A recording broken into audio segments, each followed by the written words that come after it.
Part 3. A New Life. Chapter 27. Who are you? Perhaps the most important part of the quest for freedom is discovering yourself, and that can be the hardest part. When you try to live up to an image dictated by others, it can be very difficult to know exactly who you are and what you want. You are a unique individual, different from anyone else in the world, and what you are is revealed mostly by how you react to things around you, what pleases you, and what causes you discomfort. These are the signals that let you know what kind of life you crave, what will bring you happiness. Unfortunately, the signals become distorted if you have lived most of your life in involved relationships.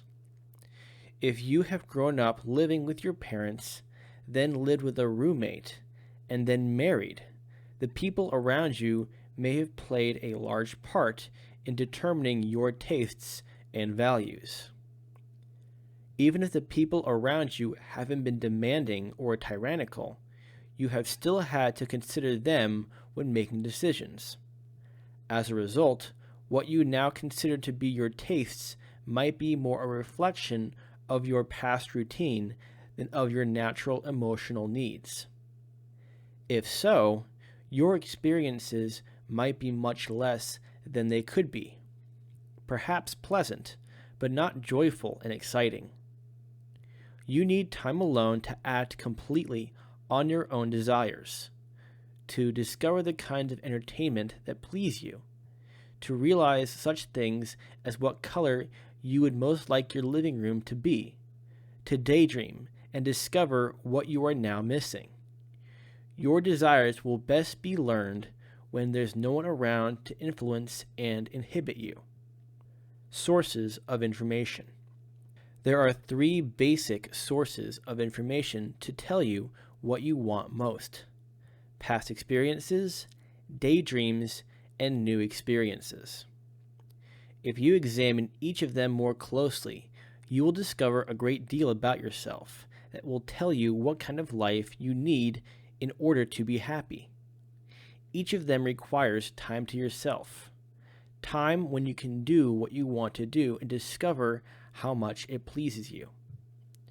Start by looking back over your life. Take some time alone and think about things you have done before.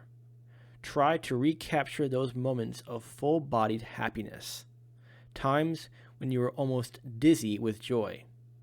Try to remember all such experiences, no matter how long past. Remember the joy you felt, the feeling that for once you were totally satisfied, and then examine the experience to try to determine what it was that made it so ecstatic. You might want to disregard such experiences if you think they can't be repeated. Maybe they can't, but why not create new experiences that are similar? Perhaps people who were important to that happiness are lost to you now. But if you can understand what made those people so important, you can find others like them. Reminisce. Indulge yourself in your past joys, and then start to figure out how you can make such things happen again. Your fantasies or daydreams are another important source of information. Most people don't take their daydreams seriously. They consider them nothing more than an escape from the rigors of the real world. They are unfree and they don't believe that their dreams could be satisfied. But if taken seriously, dreams can provide the motivation necessary to break out of boxes. The next time you daydream, imagine that you are free to actually live the experiences you're fantasizing, totally free of all commitments, obligations, and boxes. Don't try to figure out how you'll remove the restrictions. Just imagine that they're already gone. In a later chapter, we will look at ways to use your dreams to get rid of boxes and leave you free to make the dreams a reality. But it begins by taking your fantasies seriously, by using them to learn what you need to be happy. And the third source of information is to try new things. Be willing to test new experiences, to discover your own responses, uninhibited by others' reactions. These last two sources are the most dynamic ways to bring new interest and pleasure to your life. If you never feel intense enjoyment, the way to find some is to experiment with new activities and new environments, paying attention to your reactions. Do something. Do novel things. You may react in novel ways. Pay very serious attention to those reactions. They are telling you who you are. Experiment in imagination. Daydream. Experiment in fact. Taste new experiences. Your imagination will have to be cultivated.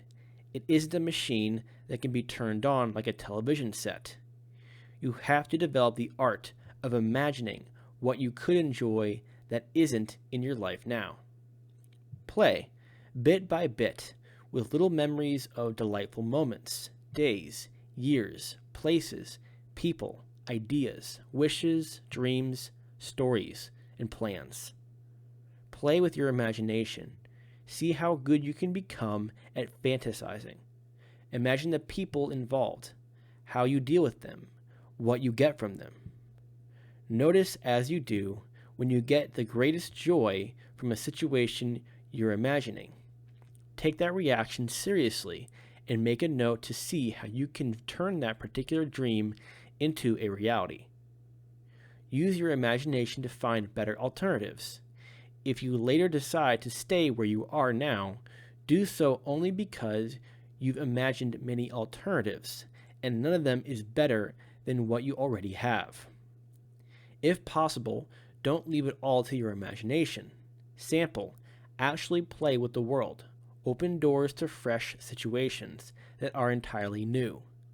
Some of what's beyond those doors will be dull, but a lot of it may be far more delightful than what you have now. Even the experiences that don't pay off can help you to know what would pay off. If something doesn't please you, ask yourself what it was you craved but didn't get in that experience. Then look for a way to get it. Naturally, be cautious about the consequences of these explorations. There are limits to the ways you can experiment without becoming vulnerable to bad long-term consequences. But within those limits is a world of new and surprising adventures. You will make mistakes and even be hurt occasionally, but don't let that stop you from trying new things. Some new possibilities may seem foreign to you, but perhaps only because of a routine you have settled into. As you change your circumstances and remove restrictions from your responses, your emotional reactions to various things can be stronger and different from what they were before. I have found this to be very true in my own experience. For example, I once thought sex was overrated and often nothing more than a burden. Now that I've learned what I like and I'm free to seek it and find it, sex is a totally new, excitingly wonderful means of expression and satisfaction. If I had relied only on my previous experiences, I would never have known what I was missing.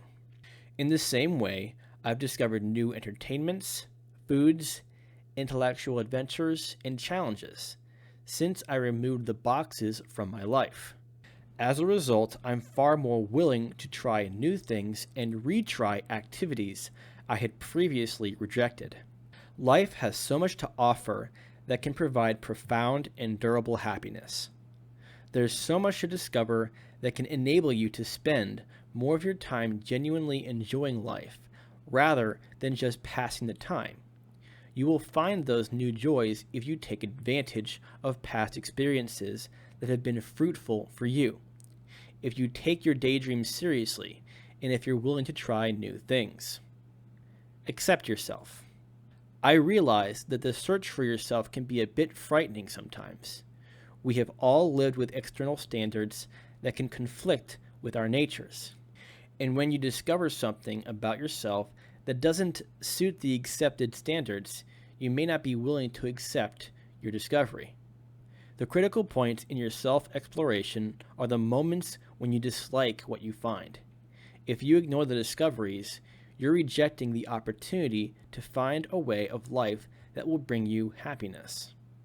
You are resigning yourself to a life in the identity trap. You are what you are.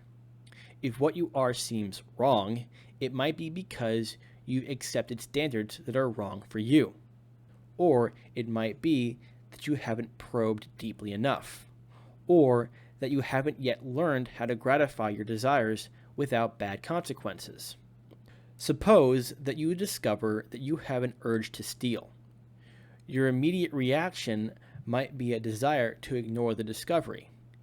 It may seem that even to acknowledge the discovery will get you into trouble. Not necessarily. If you probe more deeply, you might find your urge to steal is only a superficial symptom of a more basic desire. Perhaps the desire to have money, or the desire to get away with something, or the desire to rebel against standards that you've seen advocated in a smug, self-righteous way.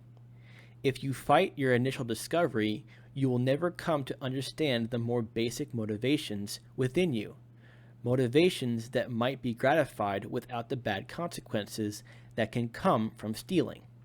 Don't feel that to find some desire in yourself is to be compelled to a given course of action.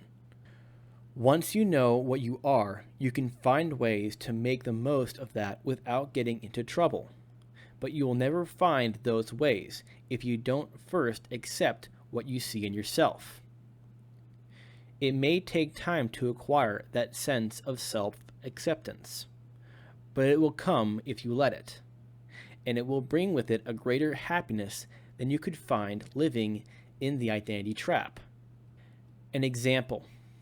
I have mentioned my laziness before. How I discovered it is an excellent example of the difficulty of self-acceptance. For years, I assumed that I was a productive, achieving individual. I wanted to demonstrate my ability to make money and accomplish more than other people could. I associated with people who seemed to reflect those values. Often, they were successful, self-made business and professional people. I was always a little uncomfortable around them, partly because I was never as successful as I thought I should be. And when I was alone, it was always more appealing to relax and listen to good music, or curl up with a novel, rather than to spend my time in intellectual pursuits, or to lay out grand plans, or to make extra efforts to achieve more. Naturally, I felt very guilty about my private preferences and activities. In addition, I was in debt, and although I was making a fair living, it seemed that I would always be in debt if I didn't work harder. I wasn't very happy. Whenever the thought struck me that I was really very lazy, I rejected it. I didn't want to be lazy. What would my friends think of me? What about the standards I espoused? How would I ever get out of debt? The apparent consequences were too horrible for me to accept my own laziness. I can't tell you exactly when I made the breakthrough, for it happened over a period of time, but eventually I became willing to accept my laziness as a part of me. As I learned to accept that facet of my nature, I made changes in my life. I no longer tried to carry out plans that required more effort than I was capable of giving. I looked for ways to make money that capitalized on the things I could do best, and thus required fewer working hours, in which I enjoyed doing. I stopped worrying about what my friends would think and looked for friends who were more relaxed, less compulsively active and productive, and more willing to accept pure enjoyment as a respectable activity. Dramatic improvements appeared in every area of my life. Friendships and romances became genuine pleasures, instead of situations in which a false image had to be maintained. I spent more time with good music and novels. I found new ways to enjoy myself, ways I could enjoy freely, for the burden of guilt was gone. I constructed a realistic scale of values for myself. I realized that monetary success might cost me too much in discomfort to be worth the effort, so I willingly settled for a life with less strain, even if that also meant less money. As it turned out, my new way of life brought me more money. When I concentrated on the work I enjoyed, my work became more valuable to others, and I was paid more for it. Not only that, but I enjoyed working more than I had before, and I made more money than I had even hoped to make before. The acceptance of my laziness was so rewarding that it inspired me to take other revelations about myself more seriously, and I was able to use those discoveries to my advantage as well. I became more honest with others. I no longer said what seemed proper. I said what I believed to be true. I was able to speak freely, without embarrassment, of what I wanted and needed. When I did, those who weren't valuable to me drifted away, and those who had something to offer made themselves known to me. My example may be far removed from any problem you have in your life now. I cite it only to demonstrate the importance of self-discovery. It's easy to be afraid of a trait you discover in yourself, but don't jump to conclusions. Don't think that the more obvious consequences of that trait are the only ones. First, take yourself seriously, and then find out how you can act upon what you find without bad consequences. Changing yourself. After recognizing and accepting what you find in yourself, you might still be dissatisfied with something about yourself that's in conflict with other, more important parts of your nature. If so, you can work to improve any part of yourself that displeases you. Understand, however, that the change will probably be a long-term project. Don't let it interfere with what does make you happy in the interim. As hopeful as you may be, the change may never be successfully completed. So it would be foolish to throw away the happiness you can have in favor of something that might never be. People often get into trouble by thinking that they can change themselves just by deciding to. They decide they're going to be different from what they've been, and then make plans based upon their new images. Plans that never work out because they're unrealistic. Always act with a recognition and acceptance of what you are in that moment. Don't expect to accomplish feats that require talents you don't have. Don't ignore your weaknesses. Don't act as if you were someone other than who you are. Work to improve yourself in any way that seems right to you. But in the interim, act in ways that are consistent with what you are at that moment. You are what you are. That doesn't mean you will always be the same. But what you do right now will succeed or fail in terms of what you are this minute. Your desires. As you look for ways to be happier, there are two types of desires to be considered. One is the long-term way of life that you want for yourself. That can include such things as the kind of work you want to do, the long-term love relationship you might be seeking, where you would like to live, the improvements you would like to make in yourself. It can also include a long-term plan to create a new free life for yourself that includes fewer commitments, obligations, debts, and responsibilities. The other type of desire is the short-term pleasure you seek. That can include minor romances, various entertainments, traveling, projects, or hobbies you have wanted to try. Anything that doesn't involve long-term plans.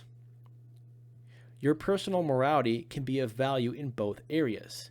It can remind you to keep your eyes on the long-term goals you have set for yourself. And it can act as a monitor to assure that short-term pleasures don't interfere with your long-term plans. Don't feel that you have to know all your long-term goals right now. In fact, you should never set a long-term goal until you're fairly sure that it is attainable. In fact, you should never set a long-term goal until you're fairly sure that its attainment will truly make you happy. Even then, be prepared to alter it as you and your circumstances change. Don't ever be ashamed to change your programs as new information reveals better ways for you to be happy. Just don't make important changes too suddenly or when your emotions are in control. Until you are sure what you want for the long term, you can continue to live day to day, enjoying what you experience, experimenting with new things. You don't have to decide upon a career by any given age, nor do you have to know right now what you want most in a long-term love relationship. And there's no reason to commit your future before you know those things. In fact, short-term pleasures can evolve into long-term matters without you ever having to make a formal decision. For example, as you work at various jobs, you might find one that suits you well enough to stay in it a longer time, without deciding that it will be your final career. As your talents and opportunities in that field grow, you might one day realize that you have made a career of it. Even so, you might still wish to change it someday. In the same way, if you accept each romantic relationship for what it offers you, you don't have to make a formal decision that one of them will be permanent. But it may turn out that one of them will be, without any conscious attempt to make it so. When things develop in this way, you never have to make a long-term commitment or final decision about anything. You just do what you enjoy doing the most, and over a period of time, your pleasures can grow into lifelong enjoyments. Adventures. As you seek to discover yourself and look for ways to make your life joyful, you may often be told that you shouldn't be so preoccupied with yourself, or that you should accept the life you already have, or that it's too idealistic to expect to find genuine, durable happiness in this world. You may see others spending their lives working miserably to stay in their boxes. Realize that what they do is up to them. What you do is up to you. Your life can be an adventure, a continuing stream of new pleasures, excitement, and satisfactions. You can have meaningful, problem-free friendships. You can have love that's intense and exciting, without burdens and compromises. You can produce income in ways that are fun. You can have thrilling experiences that don't lead to bad consequences. There are plenty of people who live that way, and some of them may have once been locked in more boxes than those that restrict you now. My freedom and happiness weren't achieved by compromising my standards to conform to the people around me. Neither did they come from a superhuman effort to change people. I am free and happy because I accepted myself as I am and found a life that suits me. And it wasn't nearly as difficult as I had thought it might be. As I lie on my couch by the fireplace, looking out from my hillside home at the snow leading down into the ocean with the right woman in my arms, a glass of Bordeaux beside me, and a Puccini opera on the stereo system, knowing that I've earned the pleasure I feel, I'm so glad I didn't let someone else decide what's best for me.